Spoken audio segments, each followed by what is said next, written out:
Hi, welcome to Clyde Ellis Medically Speaking. Each month, we'll explore a variety of topics to help you better understand certain medical conditions and treatment options.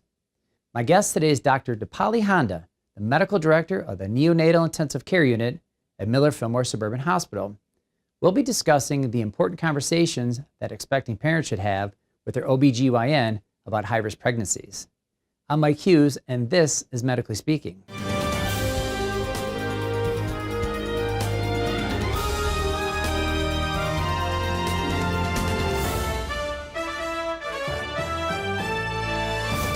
Dr. Handa, welcome. Thanks for joining us today. Thank you. Before we get into the neonatal intensive care unit and high-risk pregnancies and things of that nature, can you tell us a little bit more about your background and how you ended up here at Millard Suburban Hospital? Sure. So I'm a board-certified pediatrician and neonatologist and an MBA graduate. I am an academic neonatologist practicing at Oshai Children's Hospital and Millard Fillmore Suburban Hospital NICU. And for the past 3 years, I've been the medical director of the Millard Fillmore Suburban Hospital NICU. Great. Tell us a little bit more about differences in terms of a pediatrician versus your standard OBGYN versus a neonatologist. What is the neonatologist and what role do they play? So all of the specialties that you just mentioned, all the specialists play a very integral part during the journey of child caring and childbirth for a mom. The OBGYN takes care of the mom. The pediatrician, once a baby comes out, takes care of the baby as it's growing up.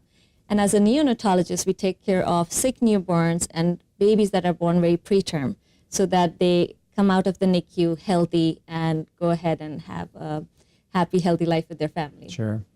So having a baby is obviously a huge event in someone's life and an exciting time.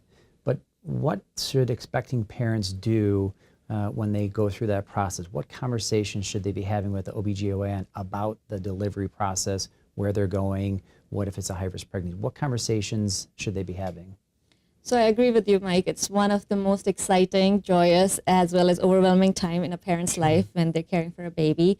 And apart from determining the best OB, the OB group that they would want their baby to be delivered by, they also need to determine what facilities the OB is delivering at. And they should know the capabilities of that site.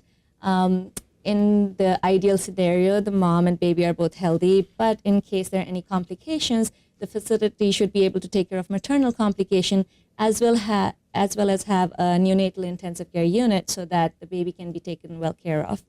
In case they don't have a neonatal intensive care unit that has the very highest level of specialized care, they should be in a facility that can seamlessly transfer the baby and the mom to a facility that has the highest specialized care. Sure. So people watching out there may have heard of an intensive care unit for someone who may have had a heart attack or have some sort of serious medical condition. But what is the neonatal intensive care unit? What's the difference there? So any baby that is born and has complications, requires surgery, has other conditions like low sugar levels, jaundice levels that require treatment, any kind of congenital anomalies, they should be taken care of in a neonatal intensive care unit. Our unit at Millard Fillmore Suburban Hospital is a level 2 unit, so we can take care of babies that are born as young as 8 weeks before due date, so at 32 weeks and as young as 3.5 pounds. Sure. And then we have our level 4 unit at Oshai Children's Hospital, which is a regional perinatal center, and they have the very highest level of specialized care, and they can care of any surgical conditions, any conditions that require pediatric subspecialists like cardiology, endocrinology, neurology, etc. So the concept or the thought of a NICU may be a scary one to expecting parents, especially the mom. But why is that conversation, or why having an intensive care unit like the one at Suburban Hospital or Children's, why is that important in terms of the peace of mind for expecting parents as they go through the delivery process? So during pregnancy, everybody wants the pregnancy and the delivery time to go well. The mom is healthy, the baby's healthy when the baby is born. But unfortunately, there are scenarios where there might be complications. And so it's really, really important that you're at a place where you have specialized care available. You have specialized neonatologists, specialized nurses, nurse practitioner, respiratory therapists who would just take care of the newborn and make sure that they come out of the unit and the hospital healthy. sometimes it's those critical seconds in the initial time after birth that really make a difference in terms of the future life for that child. Sure. At Suburban Hospital, you mentioned children's as well. There's a team approach there. We'll talk about that in a second. But between the two sites, you're doing thousands of deliveries every year. The amount that end up in the NICU is a small percentage. So talk about how the norm is for deliveries, as well as what a traditional percentage is that end up in the NICU, and then maybe how long the NICU baby may end up staying. So if you look at numbers overall and you look at what the American Academy of Pediatrics says, less than 10% of the babies require resuscitation and less than 1% that require aggressive resuscitation. Having said that, that is just for around the delivery process. Once a baby is born, there might be conditions that make the baby require increased care. For example, if the initial feeding is not established, if a baby is born too small or too big for that age, they may have low sugar levels. Low sugar levels, if they're persistent, can cause seizures and issues in babies when they grow up. Sure. So you want to have a specialist who can take care of that in a timely manner. You can have babies that have jaundice. We need places which have phototherapy to treat the jaundice. If you don't take care of that jaundice and it keeps peaking and goes to a level that it affects the brain, again, long term, it can affect the babies. So it's really important, not just the critical minutes and hours right after birth, but even during the stay with mom, during those first 48 to 72 hours, that we're keeping a very close eye on that baby. And both the centers at Millard and Oshai Children's Hospital provide that care because of the specialist around them. Sure. So both sites do have that level of care, or that NICU, but there's a difference in their levels in terms of what they offer. So tell us more about the Suburban NICU and then the Children's NICU and the differences there. So the NICUs all over the country are graded into 4 levels. You have a level 1, 2, 3, and 4, with 4 being the highest specialized care that can be available to a baby. Our NICU at Millard Hospital had been a level 1 NICU for a long time, but we're very happy to say that since 2015, we were converted into a level 2 NICU. So we are a 10-bedded single family room NICU, which means a baby that is born 8 weeks prior to their due date, up to 32 weeks, and babies that are as little as 3.5 pounds can be taken care of at the Millard Suburban NICU. We are also able to keep babies that require a breathing tube and require extra level of care over here. And we have a multidisciplinary team that is available. So you have neonatologist, you have a neonatal nurse practitioner, physician assistants, specialized nursing, specialized respiratory therapists, nutritionists, physical therapists, social workers, lactation consultants, a whole group of specialists that are working 24/7 to take care of that baby. After the level 2 comes the level 3 and level 4.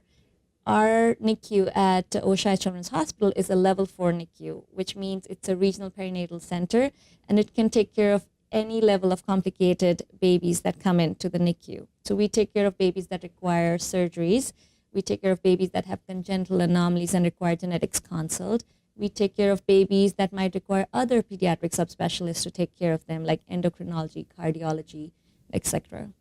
So with that relationship between the two hospitals, a higher level of care here at Suburban and even higher level of care at the regional center, what conversations do you have with parents or expecting parents, or what conversations should they be having with their OBGYNs in terms of, yes, go to Suburban, have your baby. They have everything you need there. So what kind of important conversations should be taking place?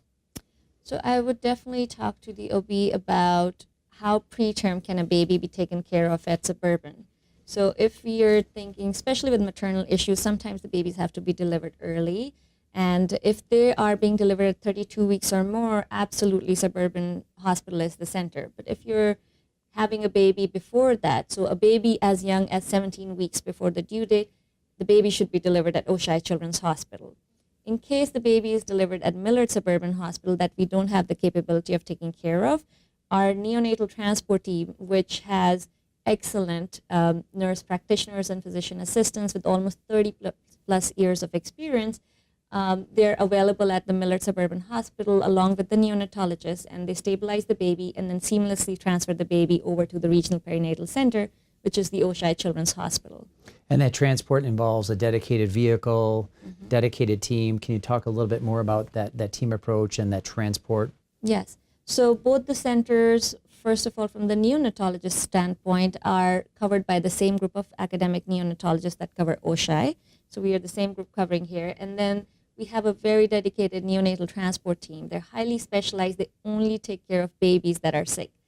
And they have, like I said, most of the team members have a 30-plus experience. So we are very, very proud to have that transport team. They provide transports for almost 17 centers in Western New York, so out of the 8 counties from 17 hospitals, and then even 3 hospitals from Erie and Warren in Pennsylvania. And they make sure they have the capability of stabilizing a very sick baby if it requires a breathing tube, if the baby requires any kind of support in times of IV fluids. They're able to provide that and make sure it's a safe journey from one hospital to the Regional Perinatal Center at OSHI. That's the same transport team that was responsible for the big move back in November of 2017. Yes. So is that the team that moved from Bryant Street to the new hospital? Talk a little bit more about that transport team and what they had to do on that day. Yes, so that is exactly the same team, Mike. It was a huge undertaking, and we moved from the Bryant Street to OSHI in November. We did a transport of around 30 neonates that were really sick, and we did it in under 8-9 hours in a day. And it was all because we had such a coordinated effort from the transport team, from the neonatologist, and of course the whole team working around that to do that. Right. So the NICU's been open for 3 years now at Millard Suburban. What kind of feedback are you getting from families as well as physicians? So both families and physicians are very happy in terms of the level of increased care that we provide now over here. We don't have to separate moms and baby if a baby is born a little bit premature than their due date. We can take care of common conditions. We can take care of babies that require oxygen support and even give a breathing tube if a baby requires it up to a day. So that's a huge change from the last time. And we are able to readmit babies that go home and require phototherapy, so they don't have to go to a different hospital later on. And even moms that have history of dependence on substances, their babies require a low stimulation, low light, comforting environment to make sure they're coming out of their withdrawal symptoms. And as a single room, family-friendly NICU, we provide that. And we've seen our length of stay shorten because of that. Sure. So as we're wrapping up here, it's exciting times at Suburban Hospital as well as Children's, the team approach, the advances that you guys have seen and have been able to achieve. Really the conversation around the NICU is more of a peace of mind conversation that expecting parents should be having. So what kind of advice do you have for those expecting parents who may have questions about neonatology and maternity services? What should they do for more information? I would definitely encourage them to, first of all, talk to their OBs. We, as neonatologists and Millard Fillmore, talk to them to update them about the latest things that we're able to offer. There's also options on the website where they could look at the things available for childbirth education and a NICU tour as well that they could go to. Great. Dr. Handa, thanks for joining us today. Thank you. Appreciate your time. Thank you, Mike. I'm Mike Hughes. Thanks for joining us here on Medically Speaking. We'll see you next time.